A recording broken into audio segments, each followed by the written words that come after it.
जो भारत की है पहचान, हिंदी की उन्नति के लिए अपना सब कुछ कुर्बान। धन्यवाद। हिंदी से बना हिंदुस्तान, तभी तो भारत है महान। हिंदी भाषा की उन्नति के लिए अपना सब कुछ कुर्बान। बिछड़ जाएंगे अपने हमसे अगर अंग्रेजी टिक जाएगी, मिट जाएगा वजूद हमारा अगर हिंदी मिट जाएगी। जब भी होता ये दिल भावुक और ये जुबान लड़खड़ाती है, ऐसे समय में बस अपनी मातृभाषा ही काम आती है। पथिक विश्राम कैसा लक्ष्य तक पहुँचे, बढ़ो तुम सफलता तुम्हारे कदम छोड़ेगी। अगर मुड़ सको तो मुड़ो सूर्य से तुम अमृता। मातृभाषा का दर्जा दिया गया था 1949 में। बेटा आपको पता है कि हमारा जो देश है विविधताओं का देश है, जहाँ अलग अलग बोलियां बोली जाती हैं, खान पान, अलग अलग संस्कृतियों को हम लोग देखा जाए तो हम लोग फॉलो करते हैं। तो बेटा लेकिन आपको पता होना चाहिए कि सिर्फ एक ही चीज में हम लोग इतनी विभिन्नताएं होने के बावजूद एक ही चीज है जो एक दूसरे से हम लोगों को जोड़ती है, वो है हमारी मातृभाषा। हार्दिक शुभकामनाएं। आज हिंदी दिवस के अवसर पर मैं दिव्या पाल कुछ पंक्तियां कहना चाहूंगी। हिंदी है तो है हम, बिन हिंदी हम क्या है। हिंदी से बढ़ती देश की शान, इससे ही होगा हमारा सम्मान। आप सभी को हिंदी दिवस की ढेर सारी शुभकामनाएं। सबसे पहले आप सभी को हिंदी दिवस की बहुत बहुत बधाई। तो थोड़ा सा अगर इसका इतिहास जाने, हिंदी आई कहाँ से, कोई बता सकता है? हिंदी जो शब्द है ये आया हिंद से, ये फारसी शब्द है हिंद। हिंद का मतलब होता है सिंधु घाटी की सभ्यता, ठीक है। तो हम सब हिंदुस्तान में रहते हैं, ये हिंदी बोलते हैं, हिंदी। पीजी क्लास में पढ़ाई करता है तो उसको आज स्टार्ट करते हैं, पढ़ाते हैं ना, उसको पहले कोई ज्ञान नहीं होता है, अनपढ़ होता है, एक तरीके से कोरा पढ़ना होता है। फिर मैं उसको जब पढ़ाना स्टार्ट करती हूँ, जैसे जैसे वो बड़ा होता है वैसे वैसे उसको ज्ञान होता है, तो वो क्या हो जाता है, लास्ट तक पहुँचते पहुँचते ज्ञान से ज्ञानी हो जाता है। इसी के साथ मैं अपनी वाणी को विराम देती हूँ। धन्यवाद। हिंदी का बोल हूँ मैं उर्दू जबान हूँ। हिंदी का बोल मैं उर्दू जबान हूँ। गीता का श्लोक हूँ मैं आयते कुरान हूँ। गीता का श्लोक हूँ मैं आयते कुरान हूँ। मैं हर वतन परस्त की जानो जहान हूँ। मैं हर वतन परस्त की जानो जहान हूँ। धड़के जो सबके दिल में, जन जन की आशा है हिंदी, भारत की भाषा है हिंदी। देखो समझो बात हमारी, हिंदी भाषा सबसे प्यारी। बने बिखरे हिमकन आंसू जो छोड़ भरे, उषा बटोरती अरुण गाज, अब जागो जीवन के प्रभात। वसुधा मीन्स पृथ्वी। हिंदुस्तान, हिंदी से तुम प्यार करोगे तो बढ़ जाएगी हमारी शान। कश्मीर से लेकर कन्याकुमारी, हिंदी ही है संस्कृति हमारी। जैसे कि अगर आपको अपनी भाषा का ज्ञान नहीं है तो आप बिल्कुल करके पावन कर, यही राष्ट्रभाषा बने, चले निभाए धर्म। जो मुख से करते सदा हिंदी का गुणगान, जो मुख से करते सदा हिंदी का गुणगान, जो करे इसका सम्मान, वे बने परम महान। धन्यवाद। हमारी हिंदी भाषा और हमारा देश अनेकता में एकता का संदेश। मेरे सहयोगियों एवं मेरे प्यारे विद्यार्थियों, सर्वप्रथम आप सभी को हिंदी दिवस की हार्दिक शुभकामनाएं।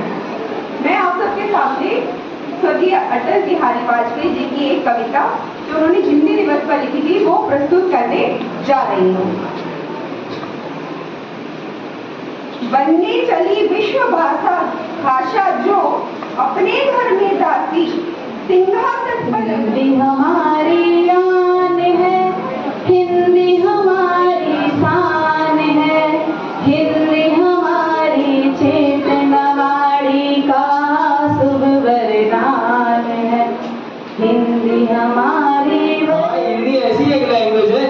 सभी को रिस्पेक्ट करती है, इसको सभी को रिस्पेक्ट करते हैं। जैसे फॉर एग्जाम्पल उदाहरण के लिए आपकी उर्दू, कबीर दास जो थे एक कवि थे, उन्होंने जो भी वर्ड अगर उनको समझ में आ रहे तो वो उसका भाव व्यक्त करते थे हिंदी में। बट कुछ वर्ड जैसे हिंदी गुलाम है, तो गुलाम हिंदी का वर्ड है, किसका है? उर्दू का है। और फॉर एग्जाम्पल तुलसीदास ने भी राम जी को क्या कहा, एक वर्ड है कि गरीब और गरीब नवाजो सरल सबल साहिब रघुराजो। तो उन्होंने राम जी को क्या कहा है? गरीब नवाज की उपाधि से उनको एक प्रकार से बोला है कि वो क्या है? गरीब नवाज है। और आपके जानते हैं कि सिख एक भाषा है आशा भरी जिसका नाम हिंदी है। हिंदी केवल जुबान नहीं, देश के माथे की बिंदी है। नमस्कार, आज हिंदी दिवस के शुभ अवसर पर आप सबको हार्दिक अभिनंदन और बहुत शुभकामनाएं। भारत माँ के मस्तक पर सबसे चमकीली बिंदी हूँ। मैं सबकी जानी पहचानी भारत की भाषा हिंदी हूँ। मेरी बोली में मीरा ने मनमोहक काव्य सुनाया है। कवि सूरदास के गीतों में मैंने कब मान न पाया है। तुलसीकृत रामचरितमानस मेरे मुख में चरितार्थ हुई। विद्वानों संतों की वाणी गुंजित हुई, साकार हुई। सभी शिक्षक गणों को सुप्रभात और प्रार्थना सभा को सुप्रभात। सभी लोगों ने तो सब कुछ बता दिया, मुझे बताने के लिए कुछ बचा ही नहीं, लेकिन फिर भी मैं आपको बता दूं कि हिंदी दिवस क्यों मनाया जाता है।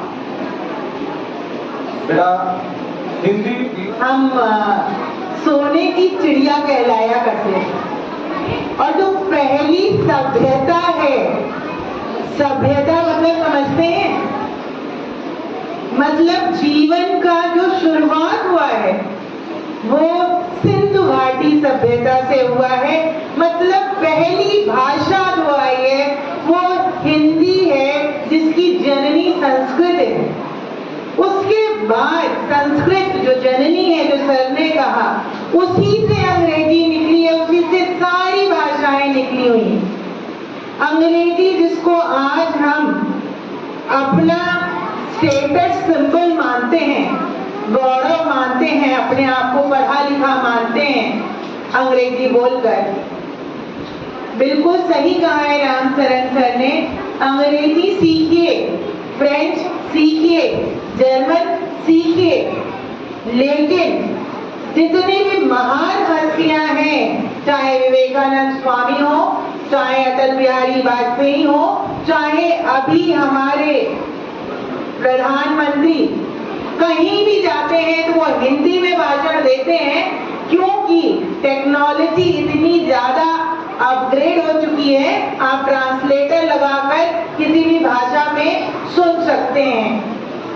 तो हम आपको इतना ही सिर्फ बताएंगे बच्चे कि हिंदी एक ऐसी माता है जिसने सबको अपने में समेट रखा है।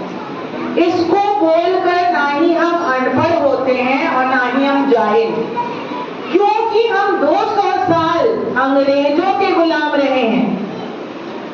तो हमने अंग्रेजी सिर्फ इसलिए सीखी थी कि हम उनको बता सके कि हम कहीं भी कम नहीं हैं, हम उनको अच्छे से समझ सकते हैं, हम उनको उनकी भाषा में भी परास्त कर सकते हैं। जहां कहा गया भारत छोड़ो, अंग्रेजों भारत छोड़ो, तो इंग्लिश में भी कहा गया ना, इंग्लिश में भी उसे ट्रांसलेट करके कहा गया ना, क्या कहा गया था, क्या कहा गया? Quit India. लेकिन क्विट इंडिया बोलने के लिए हमें डिक्शनरी की जरूरत पड़ी होगी, अंग्रेजों भारत छोड़ो बोलने के लिए नहीं, है ना। ये दिल की भाषा है, ये रक्त है, ये प्रवाह है जो हमें, जैसे ऑक्सीजन वैसे ही हिंदी। बस एक छोटी सी कहानी है। एक शिक्षक क्लास में जाता है, ठीक है, शिक्षक क्लास में जाता है, बच्चे बड़े उदंड होते हैं। उदंड मतलब शैतान। खूब शोर मचा रहे थे, टेबल पे चढ़ चढ़ कर अंग्रेजी गानों पे नाच रहे थे। शिक्षक जाकर देखने लगता है, कुछ समझ में नहीं आता है कि क्या हो रहा है। फिर वो खड़े हो जाते हैं, और जब खड़े हो जाते हैं तो बच्चे थोड़ा सहम जाते हैं और आकर अपनी अपनी कुर्सी मेज पे बैठ जाते हैं। फिर शिक्षक कहते हैं कि बेटा, मैं तुम्हें सिर्फ एक शिक्षा देना चाहता हूँ कि हम पूरब के वासी हैं। किधर के वासी हैं? पूरब में क्या होता है? और पश्चिम से हम क्या कर रहे हैं? सीख रहे हैं, कुछ चीजें ले रहे हैं। अंग्रेजी भाषा कहाँ की है? पश्चिम की। और सूरज किधर ढलता है?